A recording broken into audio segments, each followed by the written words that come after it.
On April 22, 2020, Vanessa Guillien was murdered inside of an armory at Fort Hood, Texas. Unfortunately, this is a loss of life that could have been completely preventable. But what was missing from this story was all the other soldiers that had gone missing at Fort Hood. This is hers, as well as their story. Let's begin. Before we discuss anything to do with Vanessa or any of the other soldiers, I would like to go over my credentials and reasoning for making this video.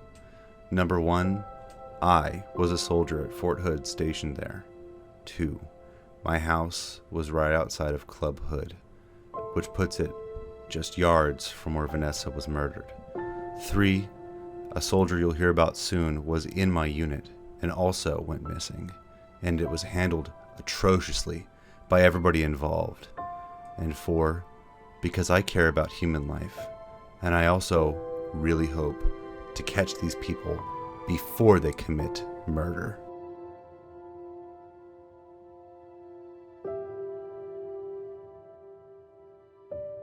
Fort Hood is located in central Texas, and they'll have you think that it's called the Great Place for a reason. It's home to a couple of different units, primarily the 3 Armored Corps, 1st Army Division West, 1st Cavalry Division, and the 3rd Cavalry Regiment, among others.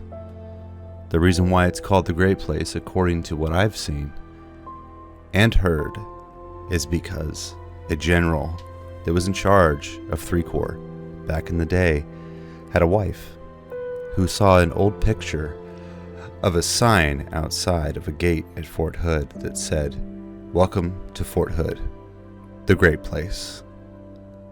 So she recommended to her husband that it be called the Great Place from then on, and it stuck. Working as a gate guard, I had to say it to every car that passed through, "Welcome to the Great Place." But Fort Hood is far from that. From personal experience, first-hand accounts, and other individuals talking to me, I've only found one other person who disagreed with my take on Fort Hood and thought it was the greatest place of all time. But their experiences were vastly different than mine, as well as all the others that I have talked to, besides this one individual. The Great Place, in short, is not so great. As you can see, they have many promotional videos as to what Fort Hood means, what we have there, and what we can do. Home to the tanks, the cavalry, and many other things. Fort Hood is amazing for the capabilities of the United States military, and especially the United States Army. There's tons of training to be done out there. There's massive areas of land to be able to fish, hunt, and otherwise get out into nature.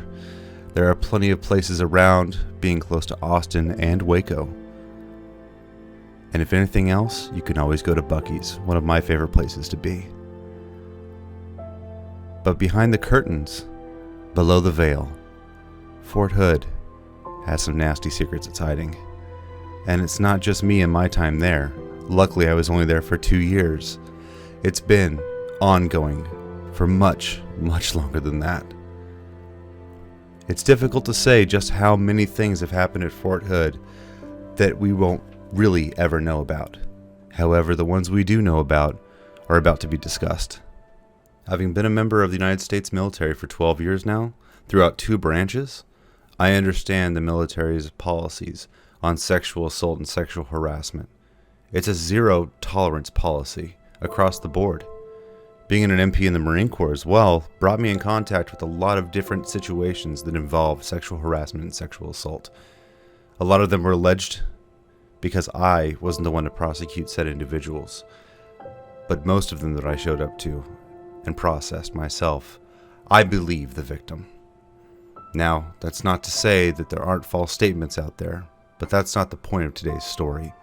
Today's story involves Vanessa and all the other soldiers that had gone missing during the time, primarily Greg. So, there's been a lot of speculation and a lot of people covering Vanessa's story. I recommend that you go watch their videos because this one's only going to touch on the basics. As far as I know, Vanessa came to Fort Hood in 2018 as her first duty station. She trained as a 91 Fox, small arms and artillery repairer. So this was her very first foray into the American military. After she got there, she started dealing with a couple of instances of sexual harassment, which can be a lot of different things. An unknown E5 sergeant was the one that was responsible for sending her inappropriate text messages.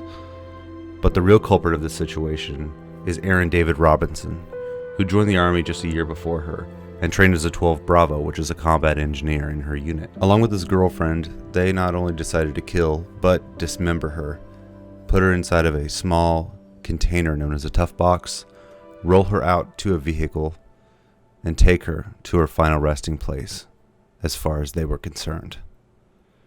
Unfortunately, this could have been prevented in many ways. This was brought up many times, and if it were handled correctly, the way the Army sees fit, the way that we're trained, it could have 100% been prevented, and we would never, ever have known her name the way we do now. My thoughts, prayers, and emotions all go to the family, especially since I was so close to this physically and emotionally. Please, accept my forgiveness. Please, accept my apologies. This is a terrible outcome to a preventable situation. Now, the next soldier I want to talk about is Gregory Morales, also known as Gregory Weedle. From what I know of him, he wasn't a very bad person at all, but I'll tell you the story exactly how I tell it to everybody else that I come in contact with. From my experience, Greg was not the best soldier in the world. He was in trouble, he was on his way out of the actual Army, and he knew it. So he decided that he was just going to play his cards as well as he could and get out and go on with life after he left the military. Now, I'm not sure what type of discharge paperwork he was going to receive. Out of the three, there are honorable, other than honorable, and dishonorable, going from best to worst. From what I believe and what I knew about his situation and why he was getting out, I would be inclined to believe he was going to get an other than honorable discharge, which isn't the end of the world. It's perfectly fine. Employers will just ask for your DD-214, which is your discharge paperwork. They might ask a couple more questions, and that's it. Your work experience really speaks for itself after that. So, Greg was getting out. He was going through a lot, and he had a lot going on. A lot of this information that I'm giving you is actually not for myself. I heard it through the grapevine. So, take it with a grain of salt. But, from what I've seen and what I've heard, Greg had a tough life at home. Not so much with his parents, but with his wife, the one he was married to at the time of his disappearance. I do not know her. I have never met her. I have never had any contact with her. So, this is all coming from other people. But from what I understood, the living conditions at the house weren't the greatest. We're talking about dirt, filth, and kind of disgusting living conditions. Now, whether or not that was him, her, or just some weird way that they lived is none of my business. But that's what I had heard from other individuals. They had to go over and actually manually clean his house for him at one point because the housing authority on base did not like the living conditions. The wife. Now, like I said before, I don't know her. I can only speak on what I've heard, and even then, please take it with a grain of salt, because this is coming over the telephone basically for me. I have heard that his wife was abusive, mentally and physically to him. I have nothing to back this up. I do not know any more than that. Also, I'm inclined to believe said situation because upon their marriage, he took her last name. I've never met another man that has ever done that before. So to say that she wore the pants, I think might be pretty accurate. Also, there's been multiple times that I've heard people talk about her with fear. And he never actually mentioned to me her at all, and I didn't pry because really, it was none of my business.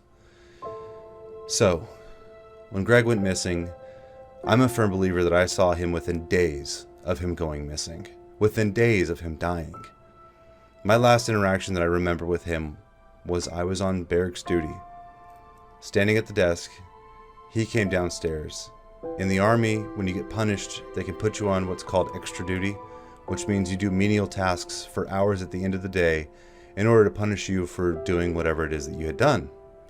So he showed up, had to check in with me. I assigned him his tasks for that day. He went out and completed them, came back in, asked me if there's anything else to do. I said, no, that's it. Well, he had a couple more minutes before he could legally sign out because he had to actually spend as much time as they said there per day. So we decided to just chit-chat for a little bit. Having a small conversation about anything and everything, nothing pertaining to anything dangerous. He never let off any red flags. He never said anything like his life was in danger or any of that. I heard friends at work talk about, oh, he's gone. He went AWOL, which is absent without leave. And he's just disappeared. Well, a lot of people seem to be under the impression that he was back in Oklahoma, where his home state is, with his mother, kind of just, he left. He decided, hey, the Army's not for me. I'm already getting out anyway. Goodbye. And that was good enough for the rest of us. That speculation was perfectly fine. We said, whatever, that sucks, but people just disappear. They just decide to go away sometimes. We didn't think anything malicious had happened. Then it came time for CID, the Criminal Investigative Division, in the Army, to come over and talk to us. So they came to our motor pool where our trucks are stored and where our building was, and brought us all into an office one by one and asked us questions, and I told them exactly what I'm telling you now. For their investigation, did I know him? Yes. Did I have interaction with him? Yes. When's the last time I talked to him? That day. Have I texted him? Has he called me or anything like that? No, of course not. Just the normal everyday questions. So after that, we never heard anything else. At least myself, I didn't. But you have to keep in mind that during this time, COVID was really kicking off. And there was 3 months where I was at home constantly. The Army all but shut down. Only essential services were done. And nobody really moved and did anything. COVID really collapsed everything for those 3 months. And after the 3 months, we decided that, okay, we can go back to work now. Vaccinations are starting to happen, etc. Just like the rest of the world, we try to get on with our lives. So going back to work after a long break, I had completely forgotten about Morales. Honestly, he was off of my mind. Now, yes, he was a soldier that was underneath me in a certain degree. And yes, he had still been missing at this point. But like I had said before, we all just kind of wrote it off and said, well, you know what? It's fine because he's probably just in Oklahoma living it up, doing whatever it is he wants to do. I've heard stories about people going AWOL, or unauthorized absence as it was called in the Marine Corps, UA, and coming back years and years later being upset saying, you know what, just kick me out because I want to be able to use my social security number again, and I want to do this and I want to do that with my life, and I'm tired of living on the run, basically. And so what will happen is they'll reinstate them as a private in whatever institution that they left. They will process their paperwork, and they will give them a barracks room and monitor them closely, have people escort them wherever they need to go, and they'll process them out with a DD-214, dishonorable discharge. And then those people are finally able to go away. Yes, they have a dishonorable discharge, but after all the years of being gone, they're finally free to use their social security number.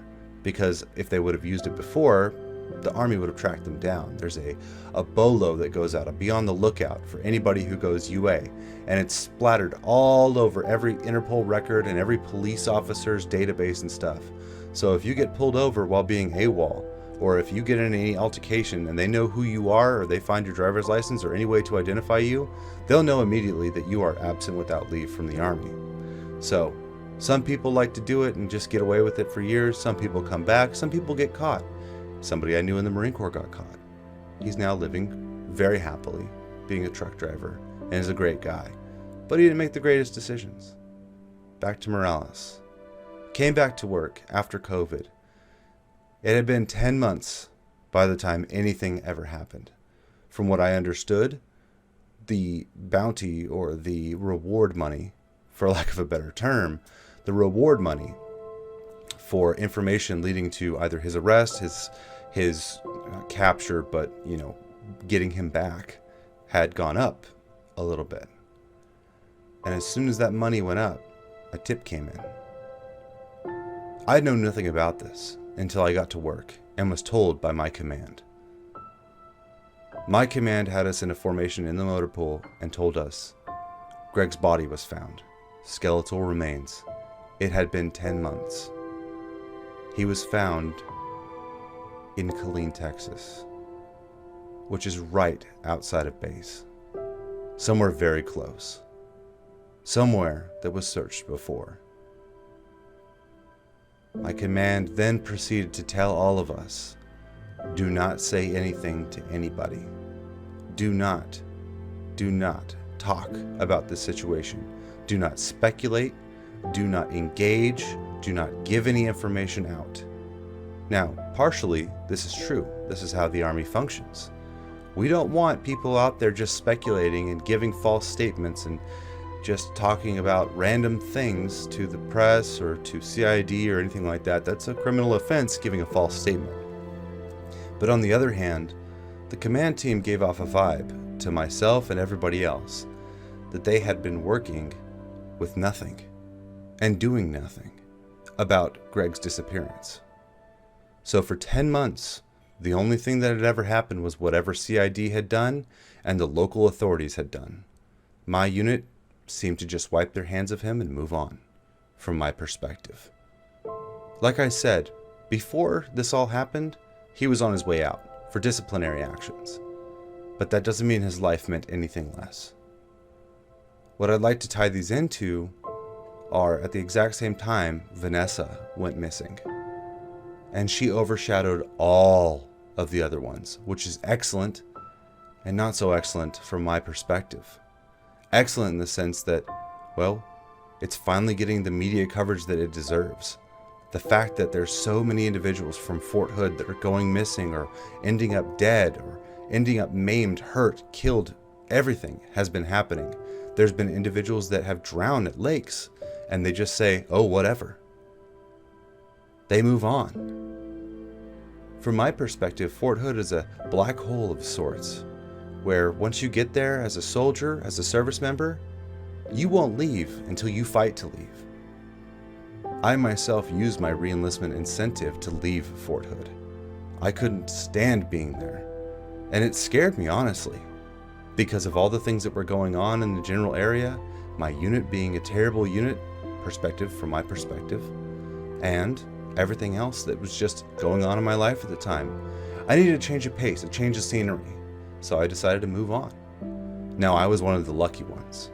But if you go back and look, there are names upon names of individuals who have gone missing or ended up dead at Fort Hood. What I'd like to do now is request that if anybody has any information on anybody that has gone missing, especially Greg, Vanessa, anything, please come forward and say something. All we need is an anonymous tip in order to point us in the right direction. Now, I say us in the loose sense. I have nothing to do with the investigation. I'm just a bystander in this situation, but I am somebody who knew this individual. I could never hate anybody in my life, but I could dislike a lot of people, and Greg definitely was not one of those people. Please, find it in your heart to help in any way you can. And the only way we'll ever know of these situations is if we ask, because some people don't want to tell. It's a very difficult thing to come out to somebody else and tell them of a domestic violence or domestic abuse incident that's happening. So I implore you to ask your friends, your family, your coworkers, and especially if you're in the military, yes, ask, please. That's the only way we'll ever know exactly what's going on. And we can prevent every single incident. We can prevent every single death. It is possible, but we have to put in the work. Thank you for watching. I really appreciate this. And this has been my little piece, my little soapbox. Thank you so much for everything you guys have done so far. Thank you for stopping by. And I really appreciate every single like, dislike, comment, view, and subscription.